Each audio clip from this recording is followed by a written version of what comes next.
Tudo começou quando Caio achou um par de fones de ouvido em cima de um banco da estação de metrô. Era um modelo caro, sem fio, com acabamento vermelho fosco.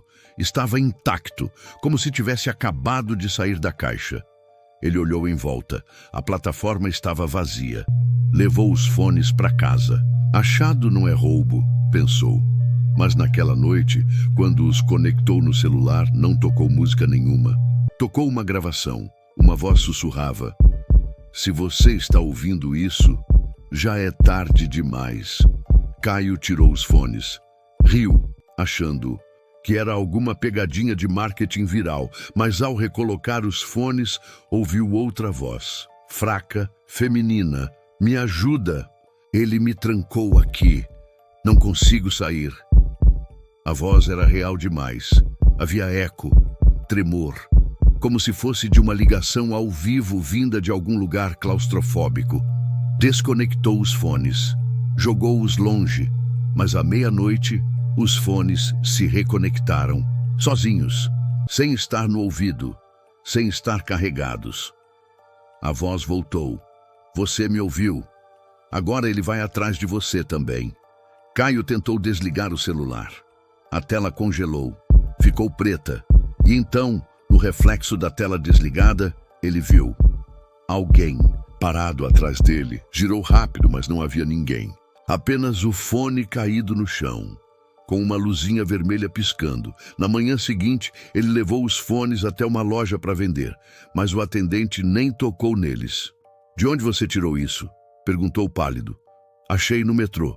Isso pertence a um garoto que foi encontrado morto. Ele estava ouvindo isso quando aconteceu. Quando o quê?" Ele arrancou os próprios ouvidos. Caio riu nervoso. Mas o atendente não estava brincando. Mostrou a notícia no celular. Adolescente é encontrado morto no metrô da linha azul, sem os ouvidos e com um fone de ouvido encharcado de sangue. Caio saiu correndo. Naquela noite, ele sonhou com um corredor escuro, cheio de pessoas, ajoelhadas, segurando os ouvidos, sangrando, e no fundo do corredor, um homem alto, com um capuz, segurando um gravador antigo e sussurrando: "Quer ouvir um segredo?" Caio acordou com sangue nos ouvidos. Os fones, agora sem fio e sem bateria, e tocavam uma nova voz: "Falta você." Depois daquela noite, Caio não dormia mais direito. Tinha medo de fechar os olhos e acordar com os ouvidos sangrando. Mas o pior não era o sono, era o som. Mesmo sem colocar os fones, ele ouvia vozes. Nos corredores da escola, na rua, no banheiro. Era como se estivessem dentro da cabeça dele. "A frequência está abrindo. Você está quase pronto. Não resista." Ele tentou quebrar os fones. Amassou, queimou com isqueiro, até jogou num rio. Mas naquela madrugada, eles estavam de volta, em cima do travesseiro, intactos. O celular dele agora exibia uma pasta oculta chamada Frequência 121.9. Ele não conseguia apagar. Cada vez que clicava nela, o aplicativo de música abria sozinho e começava a tocar áudios distorcidos. Vozes, em línguas estranhas, gritos, orações invertidas e sons que pareciam vindos de outro plano. Caio procurou ajuda online. Encontrou um fórum oculto chamado Sombras de Hertz. Ali, pessoas contavam relatos parecidos. Todas tinham encontrado fones iguais. Todas ouviam as mesmas vozes, e nenhuma delas postava por mais de uma semana, até que uma pessoa respondeu a Caio com uma mensagem direta: "Destruir não funciona. Você precisa enfrentar a origem. Vá até a torre, às 3h33 da manhã, sozinho. E leve os fones." A torre de transmissão abandonada ficava no alto da colina da cidade. Fora desativada nos anos 90, depois de rumores de que transmitia sinais que mexiam com a mente.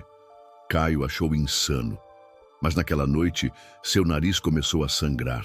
O chão tremia e a voz voltou cada vez mais nítida.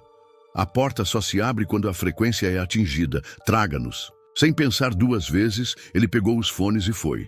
A cidade parecia vazia, morta. O relógio marcava 3h26 quando ele chegou à torre. Subiu os degraus enferrujados, coração acelerado, enquanto os fones no bolso emitiam um som grave, quase um ronco. No topo, uma porta metálica com um símbolo desenhado em vermelho, um triângulo com um círculo dentro, o mesmo que ele tinha visto nos sonhos. Ele colocou os fones. O som parou. Silêncio. E então, uma voz, mas dessa vez não era de alguém pedindo ajuda. Era alguém dando ordens. Você foi escolhido para escutar o que não deve ser ouvido, para abrir o canal, para libertar o que está preso entre as ondas. O quê? O que está preso? Caio perguntou, e a voz respondeu fria. O que está no silêncio entre os gritos? A antena da torre acendeu. A cidade inteira ficou sem energia. Tudo em volta sumiu, como se o mundo tivesse sido apagado por uma borracha invisível. E naquele exato momento, Caio escutou o som original. Não era uma voz, era uma presença. Um grito que não precisava de som. Um horror que entrava pela mente, como agulhas. Uma transmissão que dizia apenas uma coisa: espalhe. Depois da noite na torre, Caio não era mais o mesmo. Ele voltava para casa, mas nada mais parecia real.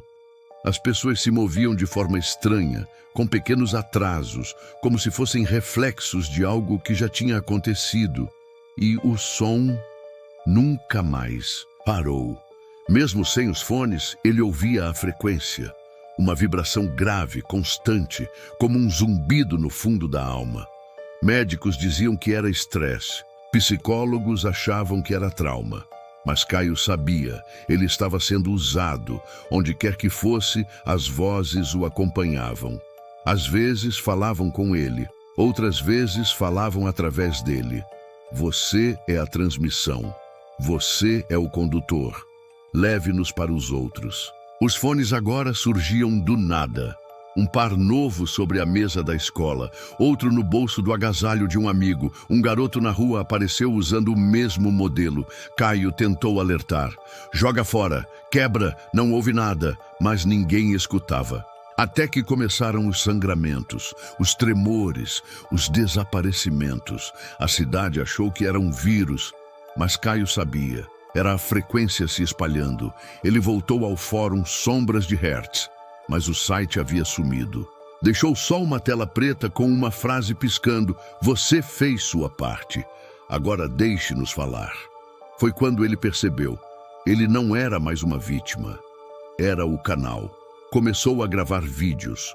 Tentava contar a história, avisar. Mas ao publicar, os vídeos saíam distorcidos, com vozes misturadas às dele. No fundo, a frequência, sempre a frequência. Um dos vídeos vazou, viralizou. Milhões de acessos. Comentários dizendo que algo estranho acontecia ao assistir. Dores de cabeça, tontura, vômitos, alucinações. E então, o primeiro caso. Jovem morre após escutar áudio misterioso em vídeo. Fones encontrados grudados aos ouvidos. Caio tentou apagar o vídeo, mas era tarde. Alguém já tinha reupado. A frequência estava solta. Ele decidiu acabar com tudo, destruir o próprio aparelho, se isolar. Fugiu para uma região sem sinal, sem eletricidade. Quebrou o celular, queimou os fones, no meio da floresta, sem barulho, sem pessoas. Ainda assim, ele ouvia e finalmente entendeu. O som não vinha de fora, estava dentro dele agora, dentro de todos que escutaram. A frequência usava os ouvidos só como entrada, mas o destino final era a mente. Na última gravação deixada por Caio, ele encara a câmera com os olhos fundos e diz: se você está ouvindo isso, já é tarde demais. Não é o fone que está amaldiçoado, é a frequência. E ela está se espalhando agora. A gravação termina com o som grave da frequência 121.9. E logo após, a tela fica preta por alguns segundos. Até que, em um sussurro, alguém pergunta: você está ouvindo também?